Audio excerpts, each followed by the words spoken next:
Good evening, everybody. Welcome to Rivalz Race Chat. Clinton, Geoffrey, and Adam Ross, as we are here every Tuesday. Do you feel how warm it was, buddy? It's almost racing season. We're almost there. It's almost That the felt wheelie. good.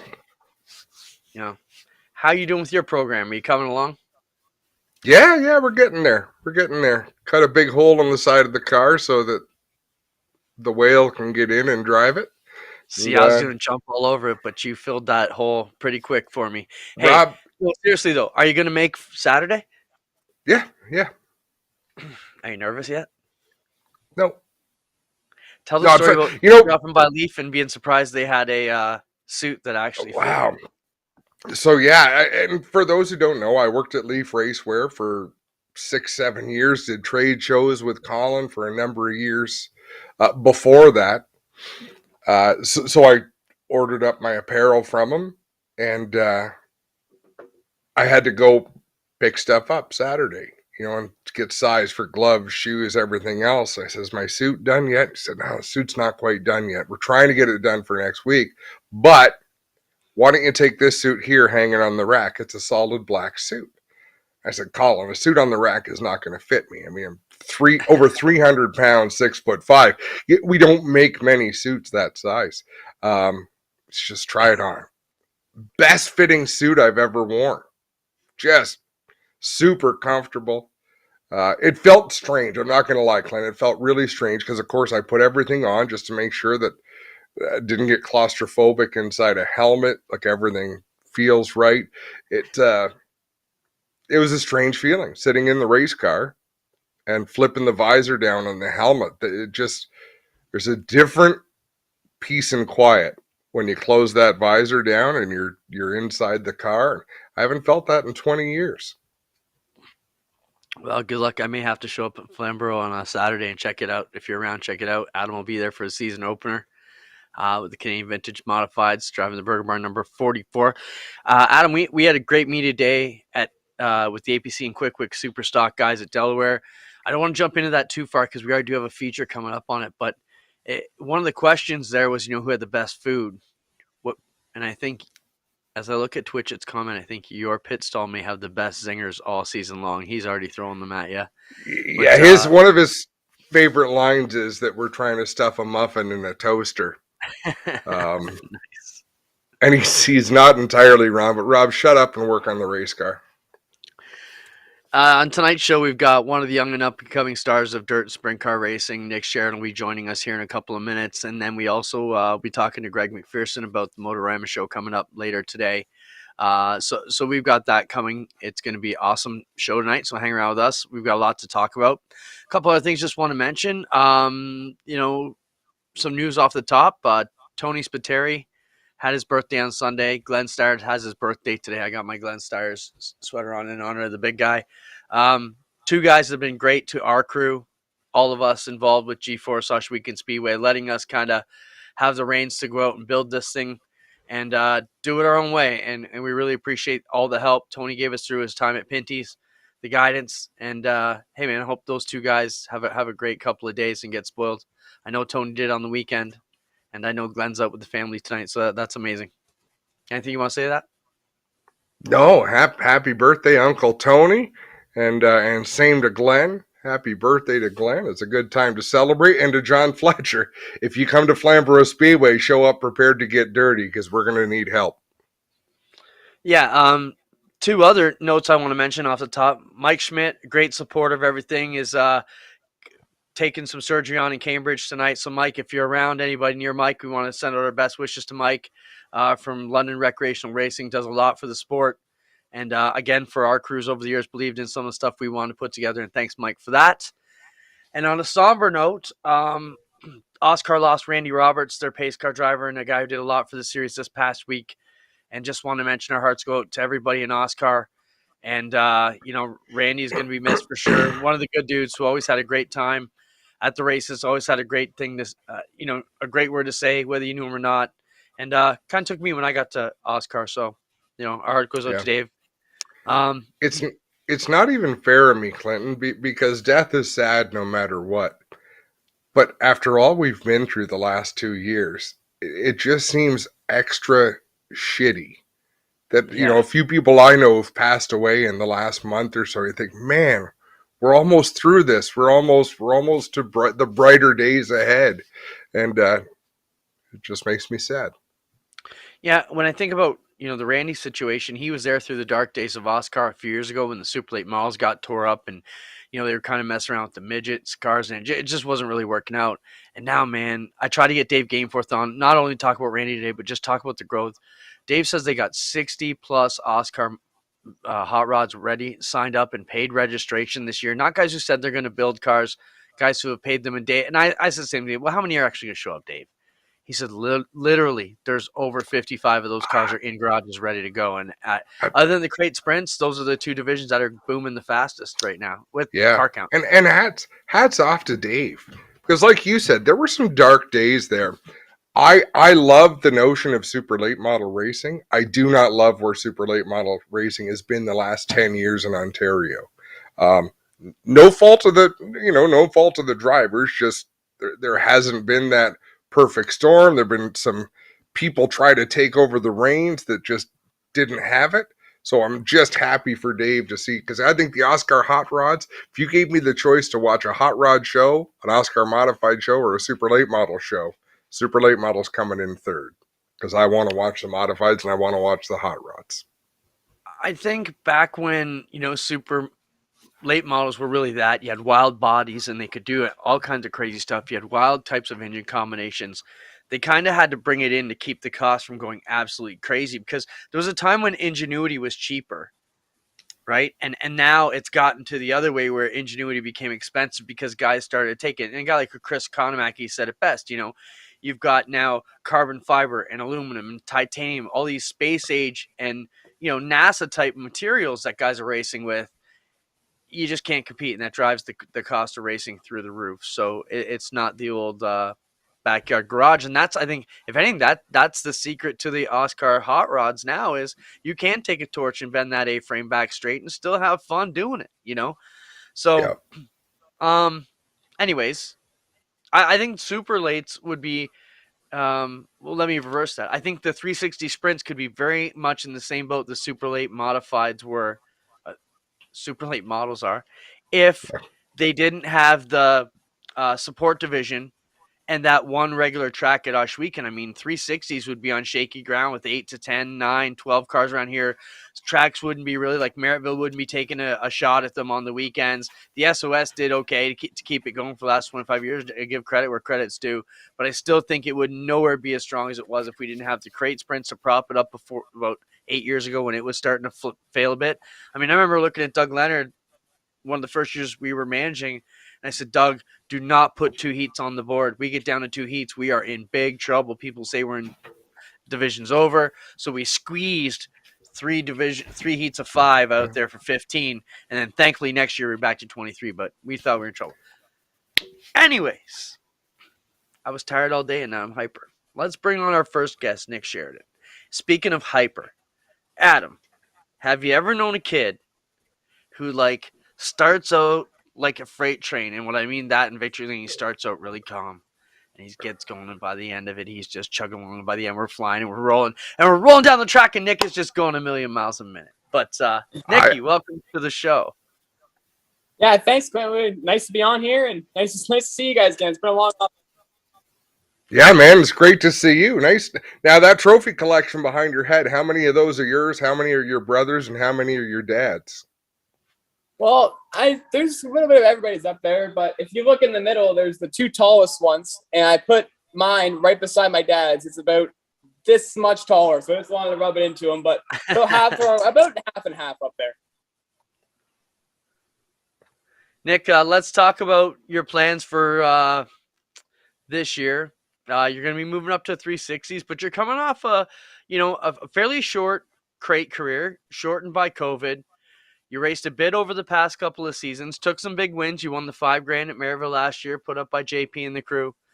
But let's talk about, coming out of it. 14 years old, you started Oshweekend, never been in a sprint car before, a high school kid.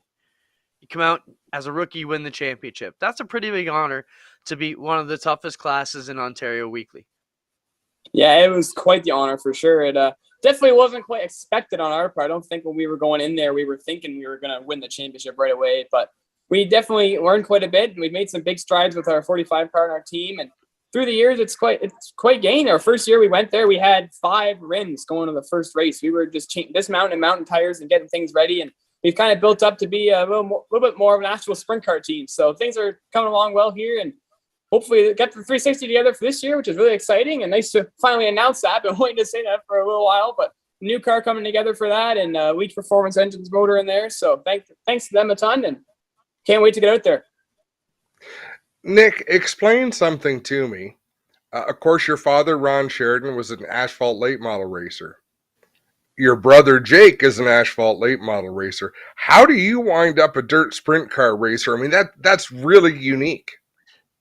It definitely is unique, Adam. It's definitely quite different, definitely on a different path than my rest of my family. But we definitely had to learn a lot of things new for ourselves with me. But it's kind of a little odd how it worked out. Like, it just kind of, the way the timing fell, the crate sprint class was really booming right about when I was 14, looking to get out of the micro sprints, and definitely learned quite a bit there. And we had a part car owner, his name's Rick Burt. He definitely was the incentive to get racing out there. So he pushed me along quite a bit and helped us get started. And he's still with the team, ready to come out all year, and helped us get our feet wet. And that just kind of where it led. Nick, what propelled the decision to make the jump to 360s this year? Obviously, for some of the asphalt viewers, the difference is, a crate-powered engine. It's a 602 base sprint car. The chassis is identical, tires, wings, everything the same. But a lot more horsepower, a lot more cost. Why the jump? Why now, Nick? Well, why now? That's a great question, but we were definitely just learning quite a bit, and I don't really know what. Just kind of everything kind of fell right in the right place now. So it's kind of, we definitely had this motor coming from Gary Leach. Had definitely a good deal on that for now, and just kind of seemed like the time was right, and when time's right, you got to go with it. What do you set out, Nick, for goals going into this season? Obviously, you know how to win races. You've won championship. Do you expect to jump into the 360 and be competitive right away? I don't know if you could say right away, but we're definitely hoping to be competitive through, hopefully closer to the end of the year, and just gain some experience, get our feet wet, learn the series. And there's quite a bit more to learn with the built 360 motors that we're not used to with our asphalt crate program and our crate sprint car program. So a lot to learn there, and just hopefully learn and get some experience for more years down the road. Nick, when you look at like most racing parents, it's very difficult not to be there when your child's at the races. Your parents have to choose on a lot of nights where they go. How does that come up at the dinner table? How do you work out the schedule with mom and dad and the crew and figure out who's going where? Because, your brother's one of the top guys and on paper, one of the contenders this year. I mean, a lot of the guys that he battled have moved on to other things or are going to be part-timers. So, Jake's got a shot at the APC title this year. You got a shot at anything you've been touching on dirt. There's a good shot of your brother there last year. For those who don't know, picked up the win at Sauble last year, had a great start to that night anyways. Now, how do you guys decide? Well, it's a great question. Usually, my brother and I get along really well, and I try to go to all of his races I can, and he comes to all of my races that he can. And it's mostly just whoever needs the other one first. So if my brother kind of needs more crew and he's lacking, then my dad will go with him. But if it's just me going to a race, usually my dad will end up come with me. So we just kind of play it by ear and see how it works out. But most of the time, my dad will end up going with my brothers, because with the late models, you definitely need a lot more crew and people at the races. But luckily this year, there's only 1 or 2 conflictions, I think, with the APC to the 360 sprints out of Schwiegen. So hopefully he can make almost all of them. But no matter what, it's going to be a really busy summer for us. Do you have any desire to get into the late model, or does Jake have any desire to get into the dirt car? Or do you keep your racing careers separate? We try and keep it separate. It keeps us from arguing. No, it's I've always loved the late models. I've always wanted to run one once, especially at Delaware, just because I've grown up there watching my brother race and my dad race. But I really enjoyed the sprint car scene. Just the atmosphere is completely different. It's nice to have an escape from what you've always grown up with your whole life with the asphalt stuff. So it's I had the ambition too, but right now just definitely focus on our 360 program. Nick, when you guys look a bit further down the road, outside of Washweekend, where are you most comfortable? Where do you like to run the best? Well, outside of Australia, we definitely had some success at Brockville, which we won the race there last year or 2 years ago. And last year there we were really fast, but we had rain out there and had some crappy luck. But there we were good. And we started to get a hold on Maryville near the end of the year. We started to figure that place out. I hated that track the first few times we went there, but definitely been building up and getting better there. And those are probably the two tracks I'm most comfortable with. I gotta say, Clinton, correct me if I'm wrong, but I think everyone hates Merrittville the first time they go there because it is such a tricky track. Like, we see Hot Shoes and the Modifieds come up from New York and they don't get it. You know, people that are dynamite almost everywhere they go. Turn 4 at Merrittville Speedway is a tricky thing to get around. Yeah, my thoughts though, I'm thinking $5,000 and beating Dykstra in his home hood on the big race last year. That'll make you like Merrittville a bit more, I'm thinking. Yeah, but turn 4 is a really tough place to get around. That's for sure. If you can figure it out. But sprint cars run that a lot differently than a modified too. Sprint cars will hang that place right up to the moat where you rarely see. If you see a modified that high out of turn 4 at Merrittville in the past, they're in a lot of trouble. Nick, let's talk Johnson. about. Yeah. Well, that's the other thing. We used to call from the roof, right? And you see all the guys do the same exact kind of egg shape, and then you see Danny Johnson out there driving like a parallelogram. Same thing with Kyle Larson or Christopher Bell. When we seen them come to Washweekend, our guys tend to run all in the same groove, and you see these guys just out of the box and running so strange, but it works. Let's talk, Nick, about the folks that help you get there. Obviously, you got a great crew. We've seen a lot of sponsors have been with you guys too, between yourself and your brother, who helps the Sheridans is get to the track each week. There is so many people that helps all of us get to the track every week. I cannot thank all of them enough. From Pride Seeds, Vibrant Farms, and with us for a long time. Lead Performance Engines helping us out this year, definitely, which is awesome. And everybody helps us out. White Race Cars WMI helps us out this year. I'm wearing their sweater right now, and there's just so many people. Can't thank them all enough. And just Cameron Crane, and I can't even think of them all right now. But just everybody helps out on our cars just means so much to us, and thank them all very much. I want to read you a comment John Fletcher just put on the program. He says, "Hey boys, I've gotten to know this young man a little bit. Whatever he does, he's going to do really well." That's quite a compliment coming from John Fletcher. He knows his stuff. Yeah, that's definitely quite a compliment coming from someone like him. And well, I've been working on White Motorsports for the last little while now, and he's been in there quite a bit, and I've gotten to know him really well. And he's great to work with, and such a lot of history there from him through all his racing through all the years. And it's great to have someone like that by your side. Nick, let's talk about that. So you're working daily with Dave White at WMI. Tell us a little bit about that and how that's helping, obviously, the family team, bringing home the knowledge, and how's that affecting anything with your sprint car team?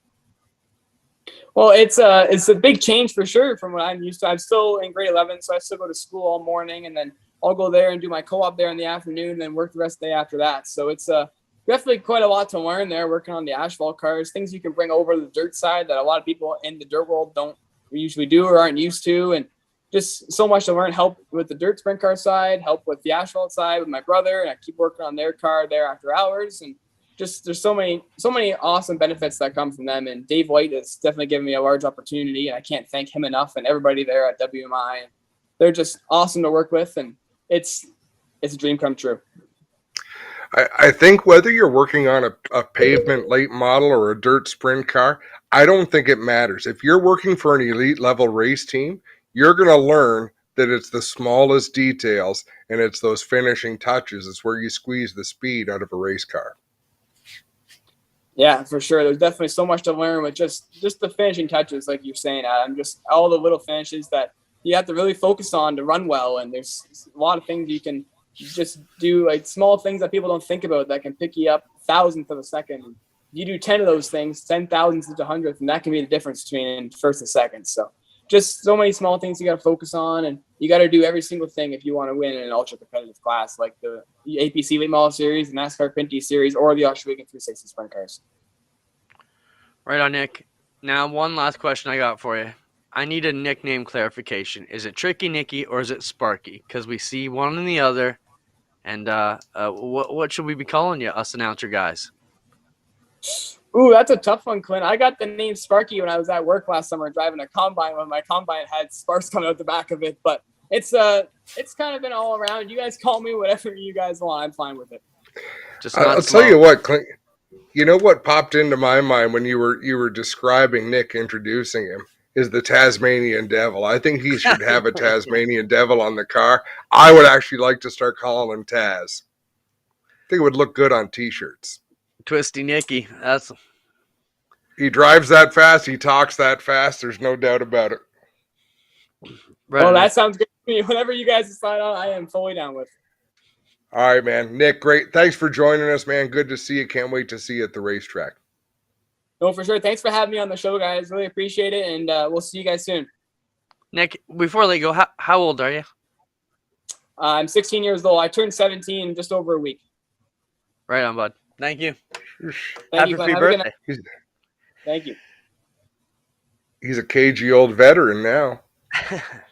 Think about the How laps can you that go- kid saw at 16? Hang around his dad, Ron. Ron tells a great story. I wish I could tell it, and we'll have to get Ron on and tell it. He was talking about tech one night. We were having a beer in the pits, and he says, back when they were running somewhere in Quebec, and the guy came up and said, hey, we got to tech your motor. We got to tear it down unless you got one in the trailer we can look at. So they were going to tech a motor that didn't even race the car that night. I thought it was good. You know what? There's no telling.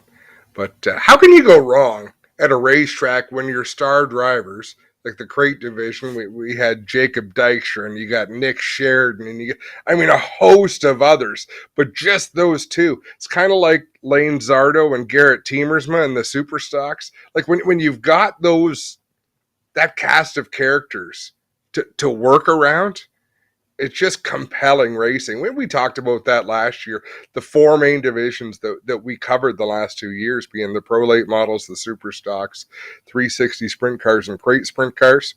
We had storylines out the wazoo. I think we're going to again this year. As the manager at Oshweekend a couple of years ago, we were a little bit concerned, where are you going to get your next round of drivers? Are these guys going to make it? We knew the crates were good, but the formula's working at him. You got all these young kids moving up. You got Jacob Dykstra dabbling in this now. He ran good at Maryville on Saturday. I think he was top 3. Then you've got, Nick moving up. We just had Josh Hansen move up, Liam Martin move up. All these guys are making that move. You got Braden Cooley coming in from Australia this year. So I think there's a lot of young flavor in the 360s. I think we could be back to B main territory for the 360s before too long, which is something we don't want to do in the fact that we want everybody to get in every night. But man, if you got a full field, it's a darn good problem to have. Yep.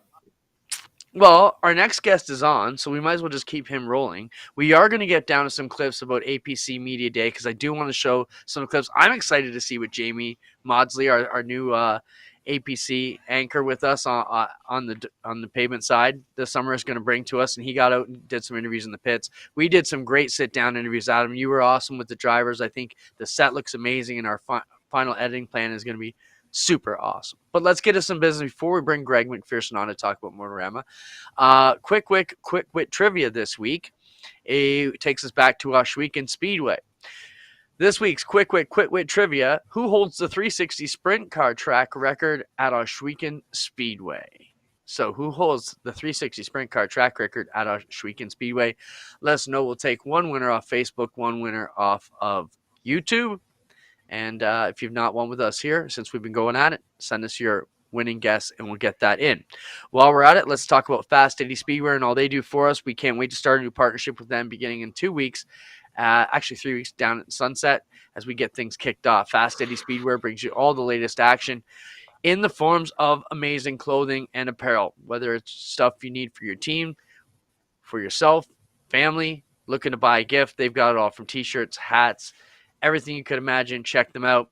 And they'll be a big part of Motorama coming up this weekend. And we'll talk to Greg McPherson about that as well. So we want to thank Fast Eddie Speedwear for all they do for us. And you're going to see a lot more of them here on the channel. Without further ado, let's bring in Greg McPherson. Greg, thanks for joining us. How you doing? Yeah, Good. thanks Busy for having week me for on. you. We appreciate you taking the time, Greg. I know you must be going crazy getting ready for show this weekend. First off, before we get any further, let everybody know the show, what's going on, how they can get tickets, when it's happening, and give us the Coles Notes version, and then we'll talk a bit more in depth about it. Sure. Yeah. So as you know, we've been put back almost 2 months because of COVID. So we got a great weekend coming up. It's this weekend at the International Center, April 29th, 30th, and May 1st. And everything's looking perfect. There's no restrictions, no masks if you don't want, wear one if you want. And getting a great reaction, lots of buzz. Just seems like people are eager to get back at it. I was at the International Center on Friday for the Truck World show, Greg, and it reminded me of years past, people walking around. There were some people in masks, but it was just so nice to be in there and be taken back to the way things used to be and the way things we hope they're going to be moving forward. So it was a good feeling, and I hope you get a similar type crowd. It was a well-attended show, and you should see the same thing for your event this weekend. I think so. So I'm jealous. I couldn't get far enough away. I couldn't make it down to Delaware on the weekend. I'm just too jammed with stuff here. But I did make it down on the Sunday to the Ancaster. They had that swap meet and car show. And same thing. It's just tons of people. Someone came up in a Connor Ross sweatshirt. It was kind of cool. They told me about that. Yeah, no, that was neat. And just thinking about, like, you know, Schweeken's gone through the same thing we did, a 2-year holiday. So just neat for everybody, and it's finally getting here. Greg, I know it's been tough for a lot of the relationship you guys have been able to build. Some of the tracks have been able to go. They got stuff going on. Obviously, being in the middle of not in the middle, but the start of some tracks racing season.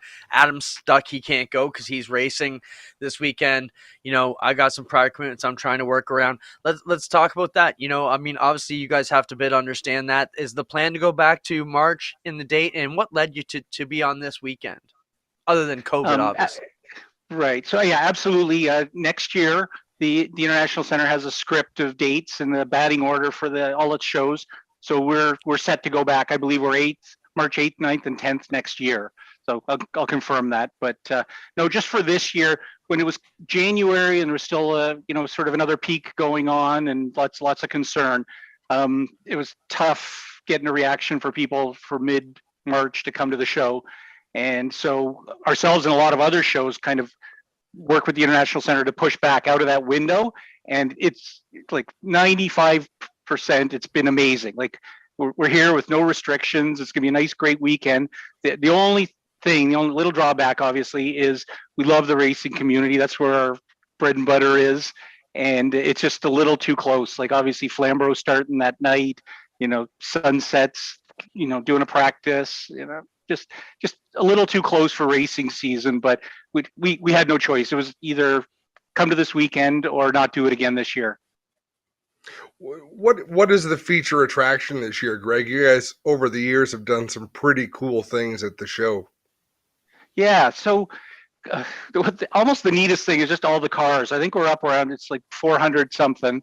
One of the safest things to do during COVID was work on cars. So a lot of people spent a lot of time in their garages, you know, safely building some neat things. So that's really the awesome thing. Like, you come into Hall 1, it's 28 cars down the middle that spared no expense, these guys building these things. So first time showing for almost all of them.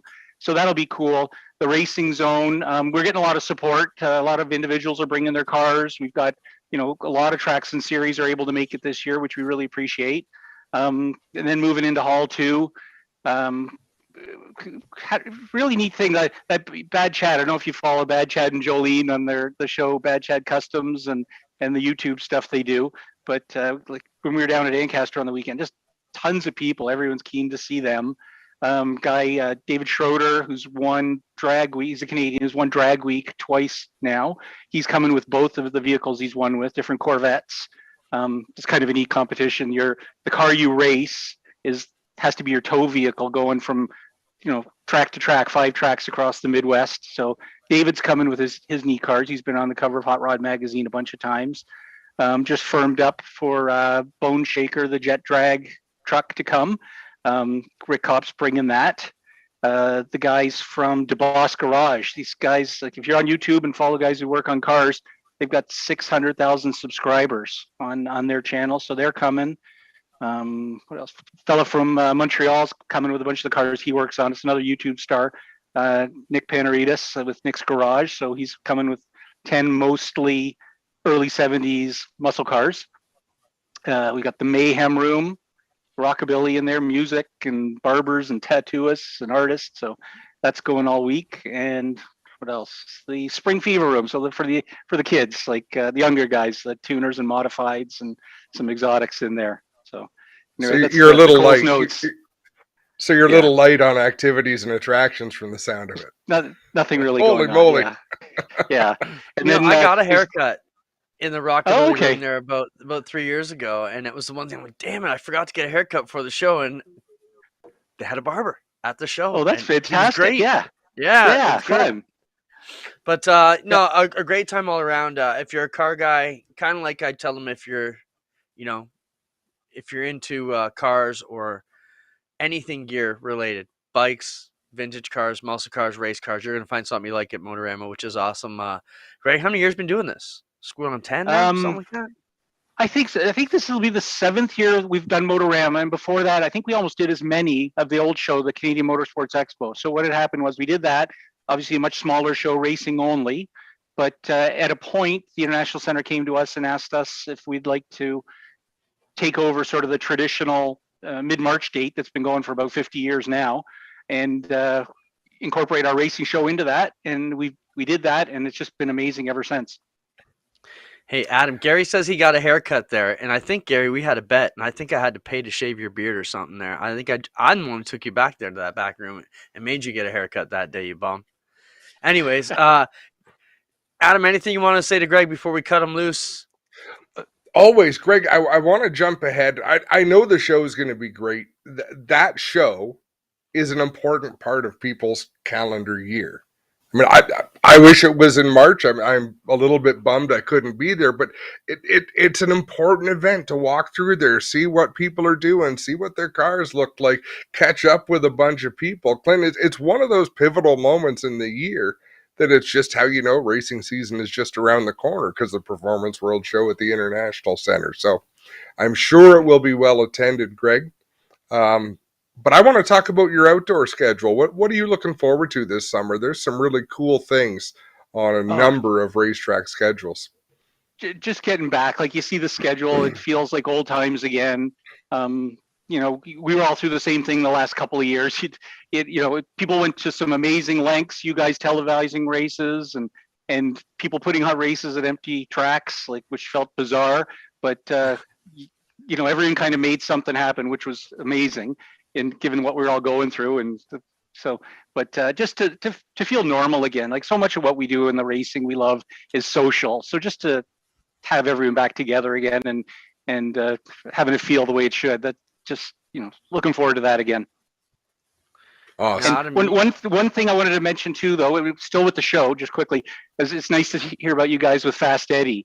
And one of the things I didn't mention, they're the sponsor of what we call the Night of Champions at the show. So on the Saturday night, I think we're about 150 champions from road racing, drag racing, and short tracks, asphalt and dirt, who are going to come out with their families, friends, teams, and supporters, and be honored on the stage there. And we get a lot of help with that from our friends at Fast Eddie, and it's a really cool event. Yeah, we're looking forward to the summer with them. Greg, thanks for everything. We really appreciate you joining us here tonight, and good luck with the show this weekend. What's the adult entry fee off the top of your head? Do you know? Someone just asked me to comment. Yeah, $25 all in at the door, free parking at the International Center. If you come Friday after 5, there's $5 off. And if you're interested in tickets, you can go to motoramashow.com. All right. Thanks a lot, Greg. Talk to you soon. Thank you so much for having me on, guys. Thanks, Greg. Adam, I was going to say, you and I go to a lot of races throughout the summer. The only guy that probably I see at the races more than us and more than Greg would be Derek Smith. Like on those weekends when I'm going from Mosh Weekend to an APC race, then a CTMP with you, and then rushing back for something at Brighton, those guys are our shadows, and they're usually beating us to these tracks. I'm like, hey, didn't I just see you 3 hours, 3 hours away? but good to have them supporting the deal. Want to send a shout out to our Quick Wit Trivia winners this week. They can email Dave, and it was DC Films on our YouTube channel and Hunter Hertendi on Facebook. This week's answer, Quick Wit Trivia. Who holds the 360 sprint car track record out of Schwegen Speedway? It's the real deal. Chris Steele set it on September 15th, 2012. That would have been at the Nationals. Really fast. I would have got that wrong. Yeah, that's why I didn't send it to you. I would have thought it was Steve Lyons, but I think he was quickest Canadian with the World of Outlaws maybe the one year. That's what I'm thinking of. But I knew it wasn't like a Glenn Stiers or a Dylan Westbrook. Throw that picture back up. That's a picture of Chris Steele's car. You may know him that way. Then let's show the picture of him. Him and Brittany we're expecting there. Brittany worked at Brittany Jacari was our scorekeeper at Osh Weekend and an Action Sprint Tour official. I actually introduced them one night at Merrittville, and I'll take credit for that couple shot there. I don't want to get the credit or the blame, but then they just had a baby this week. So congratulations to Britt and Chris. There's the new little one, and awesome. A picture of a pregnant couple. You should never say I'll take credit for that. Come on, you know what I was talking about. Don't turn it that way. I do. They're friends, but congrats to Britt and Chris. Chris was walking through the pits at Merrittville one night. Brittany and I just finished an Action Sprint Tour event. I said, Chris, come on over, have a beer. And then they hung around. I went for a walk, and next thing you know, they're married with children. So awesome. Yep. Great couple. You're not wrong. Let's move on to our APC Media and Test Day. Adam, how cool is it to get those two divisions back on track at Delaware, which is pretty much becoming the home base for the APC and the Quick Super Stocks. Good to see a lot of the guys coming out shiny with new gear, new race apparel, ready to rock and roll. We sat them down for some interviews, and we turned Jamie Maudsley loose. Before we jump in the clip, anything you want to say to set it up? How do you think the day went? I think it was great. I was really happy the drivers took it seriously. Had a lot of fun with it, so serious fun, but they showed up. They were on point to face some questions, which some of them were easy to understand and predictable, and some of them were a little bit off target and probably a little bit offside, but that's okay. That's what we wanted to do, and that's what we did. And I think the fans are going to enjoy it throughout this summer when they see what these drivers have to say about different topics. How can you not look at Ray Morneau and smile? Like, just looking at him could make a person happy. Greg Calden was with us on the road for all the dirt stuff and all through the past two seasons with us on G-Force and the APC series. Greg will be concentrating on the dirt and Osh Weekend this year. That opens up the door for Jamie Maudsley, who'll be joining us. Jamie was on the scene Saturday. We turned him loose with the camera crew, and Jamie picked up a few interviews. Let's hear what he had to say, and let's see what we found out on Saturday afternoon at Delaware.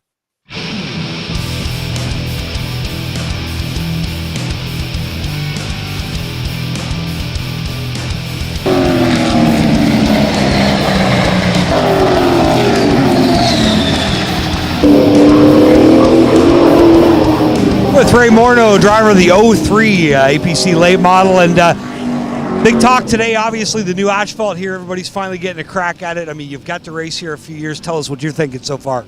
I like it. It's a lot smoother than it was. The bump off 4 here, that's no longer, and it's really, really smooth. We're decent right now. I think we were top of the board there, but just a little bit of work, working the bugs out, just the regular stuff on practice day, right? So we're looking forward to this year and seeing how it progresses, because the track's going to change quite a bit here when it rubbers up. So we just got to keep up on that, and I think it'll be a fun year. We're here with J.R. Fitzpatrick, driver of the number 84 machine, and obviously big news for you. And you talked earlier today about changing back to McCall chassis. You got to be pumped about that. I am, especially after just our few laps we've done here today. Car feels great. No mechanical issues, which is always a plus for our team. Yeah, I'm looking forward to it. The car feels very responsive, and that's really what I've been missing the last couple years here. So I'm looking forward to getting going. We're here with Lane Zardo, driver of the number 36 Bester Forest Products machine, the Quick Wick Superstock champ from last year. And we're at Delaware for practice day, and this is the site of where it all happened. It was a late night last September, but you were the champ.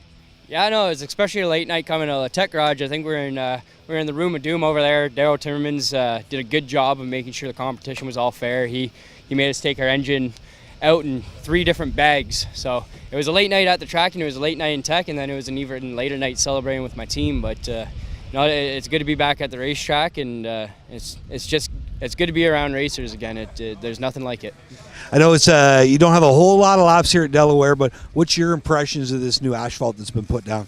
It's kind of strange because you still attack corner 1 and 2 like you used to on the old surface, and it's a very weird thing. You got to go in very slow, very easy, or else your tail end kind of slides up, and it does the exact same even when you attack it on the new surface. I feel like the old surface, like the concrete through 1 and 2, if you go down there a little bit lower, you're going to save your tires and you're only a tenth slower. So it's going to make for a lot of really good racing. Like 2 wide racing is going to be unreal off of restarts. But if you're going to be running for a 50 lap win, you're not going to be up there too long. You're just going to waste your tires. So it's going to make restarts very, very racy. And I cannot wait to run here. Track's very smooth. There's no more. I didn't have to wear a mouth guard this time, which is nice. So I can't wait for the first race here. We're here with driver of the Quick Wick Superstock number 93, Carson Nagy, winner at Peterborough Speedway last year. And how's the shakedown here at Delaware going today? Yeah, it's so far so good. We started off a little rough. The motor was kind of popping and banging, but once we got it to clear itself out, we picked up the pace a bit, and just some minor tuning now. Just hold it together and try and gain a little bit more and hope for the best.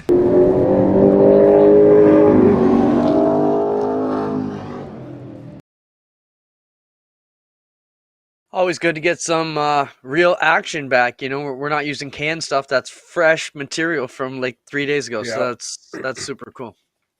One of the things I learned, Clinton, I'm fascinated by the people. I love knowing what makes people tick.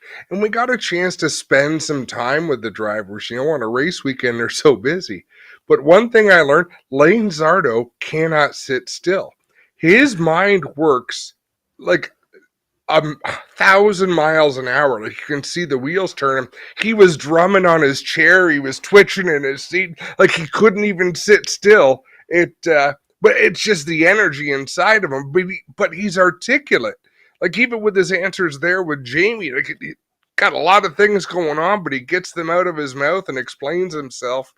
And just got the biggest kick out of that, because sometimes you'll kind of say, hey, sit still, you know, okay, don't be tapping on that. You used to drive you nuts when I would click my pen when we were doing an audio show. Like, dude, stop doing that shit. But with Lane, it was natural. It was just fun to see the energy contained in him. I agree. You know, we interviewed 23 drivers between the 2 series, and I think the plans we've got to really show off that we'll have some fast, steady, and quick rapid fire. We're going to do a couple of one-off interviews with these guys. We got some really good stuff. We got some emotional stuff. I think it's really going to show a lot of color to these drivers that you didn't see. Like, for me, Adam, I always pictured Carson Nagy as a shy kid. Anytime I was around him, he didn't say a heck of a lot. Man, he giggles in the chair the whole time, and I saw a whole new side to Carson that I didn't see. I see Ray Morneau maturing under our eyes in the last 3 years, at really just being like, you know, kind of a young kid who's got a falling to, like, the image he presented when he walked through that door was crisp and clean and ready to kick some ass, you know? So, you know, me, I've always been a bit of an image guy, you know, and I think that really shows me the guys that are ready to come in and kick ass. But then you look at, like, you know, Alvarez's comment to Karen Lane's suit. I guess a 10-year-old suit don't mean much if you're kicking their ass and taking your motorway. But it's coming. You're passing it later, right? Lane and Garrett both said as they were passing, wouldn't it be nice if we had our new suits here? So just like most people, they wait a little bit, Same with yours truly, and here I am still waiting. So I think they'll have a shinier new look come opening night, but their interviews and their practice day was done with last year's fire suit, which is also the year before and the year before and the year before. I think you had 45 questions on the sheet. Everything from like, what kind of food do you like? We got some great answers. I mean, multiple times in the day, Spencer and I were turning around, looking at each other, go, "Oh, we're using that." I mean, I don't want to give it away, but I couldn't believe how many drivers said the exact same thing for the best track food and where they got it, and we're going to feature that Yeah. in one of the upcoming races. We already know we're going to put that one in. So I mean, just really good. I mean, some emotional stuff as we mentioned too. A lot of drivers opened up about what makes them tick, and I think it's going to be a really great way to show these guys off. We've got some extra artwork coming in from our guys at Rob Taylor, some hand drawn stuff, and I just think I'm quite confident our investors and our marketing partners and the drivers are going to see that we are serious about trying to put them front and center this year. And I think you're going to see a bit of extra stuff from G-Force this year. And the drivers are engaged in it as well, Clinton. I was really pleased with that. I think you're going to be blown away at some of the hidden talents that these drivers have. And that's our job. Like, our role here is not just to film cars going in circles. It's to bring out the stories. We don't make stuff up, right? As much as we talk during these race nights, and we'll joke around about certain things, but we try to reflect what we know about these drivers. It's even better when they can tell you about themselves, just to help illustrate the stories that we're telling. We have some new apparel coming. I had Greg Callan make us up an Oshweekend shirt that says 100% authentic action, because that's exactly what we're trying to deliver. We learned after our first Rev TV live event, we're like, wait a minute now. We're not scripting anything. That looks so stupid in hindsight, but either way, we learned it. Let's jump into our Burger Barn video of the week. I had a great You're gonna love it. I had a great meeting with Jay Hill this week from Burger Barn. He came out and checked out the new suite building at Oshweekend Speedway. They'll be taking up one of the suites in a multi-year deal, so we want to welcome Jay in to that.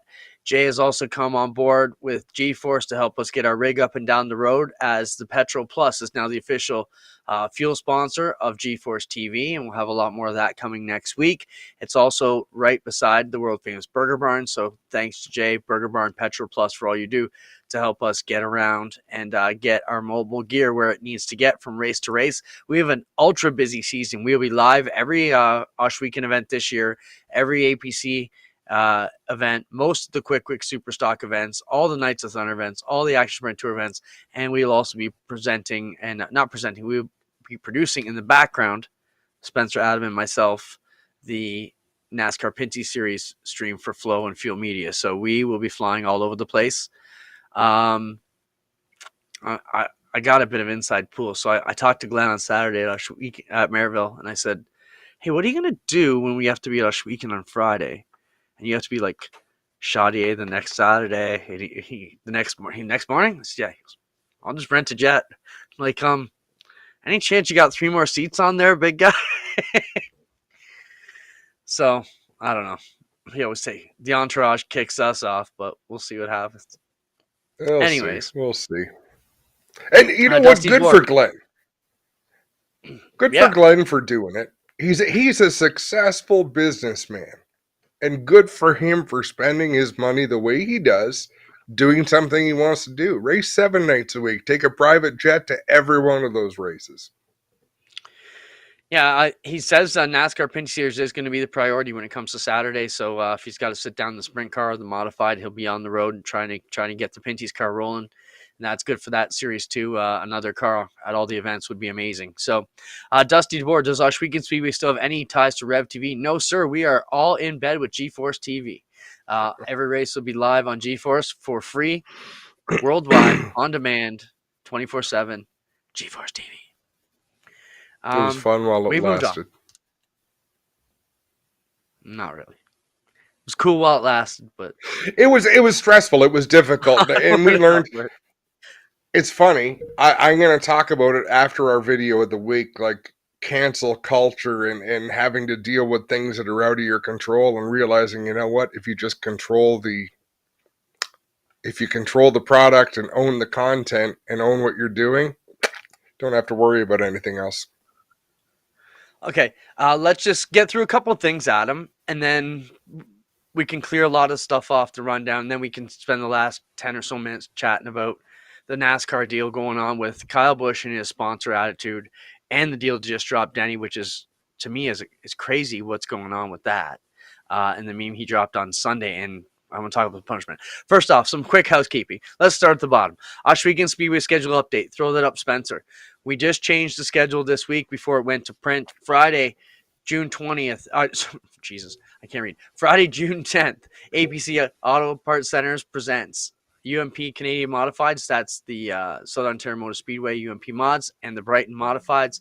In on the Friday, this is the race they had been clamoring for. NASCAR legend Ken Schrader will be with us, plus 358 modifieds, no 360s or crate sprints.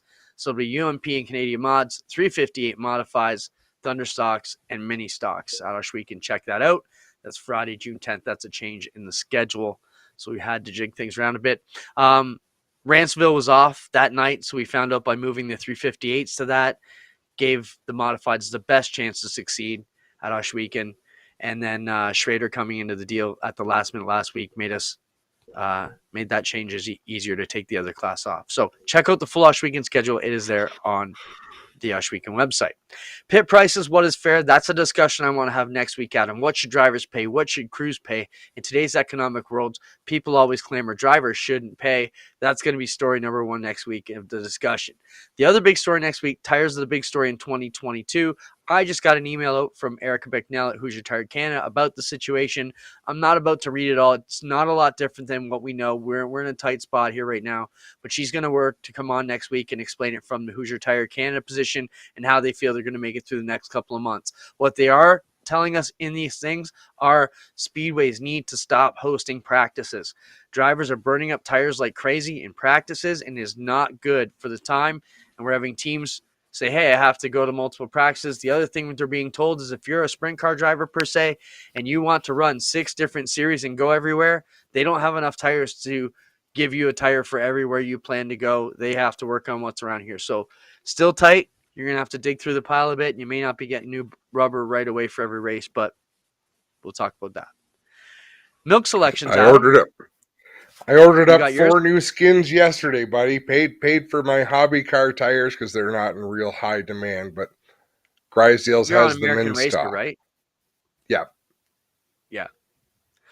I think, depending on what class you're in, there's different situations going on and different supply chain issues. So we'll try and get that from both sides, and maybe we can get someone on from Grisdale to talk about the American Racer situation in our neck of the woods as well. Milk selections, Adam. This was a cool picture that came out. Jimmy Johnson making his milk selection for the 500. Like you said, you kind of made it when this happens. Just kind of neat. So 33 drivers as part of the process of racing in the Indy 500. You choose what milk you're going to want in victory lane. If 33 people run the Indy 500, Clint, 15 of them have a shot to win legitimately. So there's more than half the field. They're just putting a check mark on a box. But it's the rite of passage. It's your right for being there to do that. And the analogy I gave before the show was you and I when we got to announce at the New York State Fairgrounds. We announced a freaking sportsman heat. Most people weren't listening. They were still too hungover from the night before. But to us, we were in the tower and we were on the PA system of one of the hallowed places in motorsport. So to us, it was real. To us, it was a divine experience. And to everyone who fills out that form, I hope they get the same sense of satisfaction.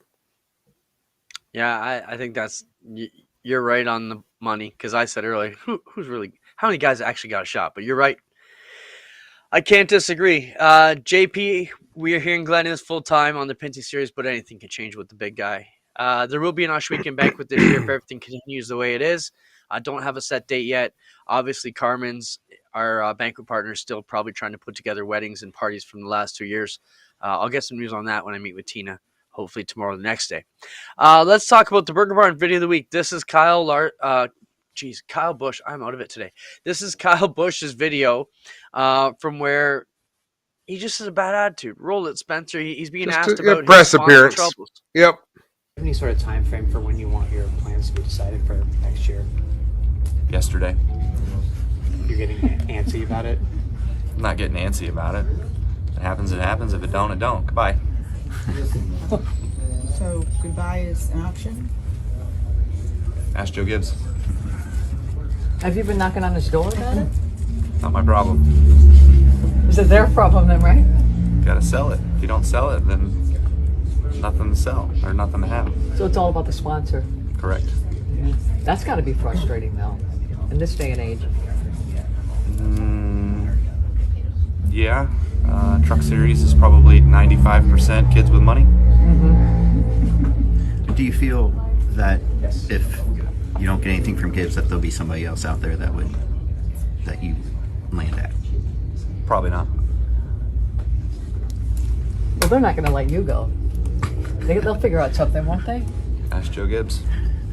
So would you retire rather than leave JGR? Really? I mean, what are we doing? You just said to Bob, probably not. So I just want to clarify that. I don't want that to be mistaken. I would say I lost my ride. Cole Trickle once said. I don't know, Adam. Just the smug attitude when you got trouble. It looks like the team don't. You think now more than ever, Bush, throw a bit of sugar on that candy. What are you doing? So here's the challenge, Clint. You very much sell your soul to be a NASCAR racer. You could win every race in the NASCAR season. It is still not enough. The sponsor drives the sport. The money drives the sport. The money is so corporate that they can't be offside, Clinton. They can't. There are things they can't say. Kyle Busch took himself down a couple of paths during that interview that I'm sure he regretted. He actually started doing not so bad. It was a topic he didn't want to talk about. But the moral of the story is no matter how much you win, if the team can't sell sponsorship, you are not going to drive their race car. Just how it is. Even Haas Automation, he's putting that money up from the company to guarantee people the opportunity to race. So does Kyle have the wrong attitude? Well, yeah, but I wouldn't want him any other way. That's what he is. That's who he is. That's the culture they live in. That's why I'm glad, Clinton, that we own the culture that we live in. Like you've been mad at me before for things that I say at Oshweekend, and then come to find out Glenn and Tina found it funny. So it becomes okay. Like we all answer to a higher power, but not to the point where I can't try to be funny and I can't try to be myself. We had this argument last month. You can be as mad at me as you want, but don't be mad at me for being myself. You've known me for 25 years. That hasn't changed. We've just put ourselves in a better position not to not be upset at each other, but to not have someone who has that kind of authority over us say that person has to go because he's bad for business. Screw off. We are the business. Not that we're that big a deal, but just in the projects we have created, we put ourselves in a position to be able to make decisions. I don't disagree. Another hot story. This one just developing out today. Denny Hamlin has to go to sensitivity training after sharing a meme. Spencer, I know I sent it to you. We should not be sharing that, by the way. I just want to make sure you guys thought it was a derogatory racial thing. It was from the Family Guy, and I mean, Family Guy gets away with it on Fox. But here's what I'm saying, Adam, and I'm just going to leave you with this thought. So Larson gets kicked out for the year for saying something, a racial derogatory term. Denny posts something publicly on Twitter, which is a way bigger audience than what would have ever heard Kyle Larson say what he said, and Denny has to go sensitivity training by the end of the week. But Larson got booted out instantly for a year. How the hell can you judge the level of racism to say one guy gets this and one guy gets that? You either stepped over that line or you didn't. And that's a whole discussion I like to have next week. Because how do you throw one guy out instantly for a year and try and ruin his career? But this guy said, oh, that was just a meme. He didn't actually say it, or whatever the judgment is. I don't get how that works. So this is why I would rather say he presented a joke that wasn't funny. right? I don't. You look at all this cancel culture and people doing. We've all done things that would get us in big trouble if we lived in that culture climate. I laugh at the Family Guy, so I'm allowed to laugh at it. I just can't share it and point a finger at someone who I think it relates to. Ultimately, it's just disappointing to me that happens at all, but that's just the world I like to live in. I like to live in a world where we can have fun. In Denny Hamlin's world, he shouldn't have done that. Okay, 8 seconds left. I get it. But just because you think it's okay to laugh at a joke about an Asian doesn't mean you can laugh about what Larson said. We got to go. We'll continue this next week. Thanks, everybody, for being with us. We're going live to Maryville Speedway from Saturday night. Thanks for joining us. We'll talk to you soon.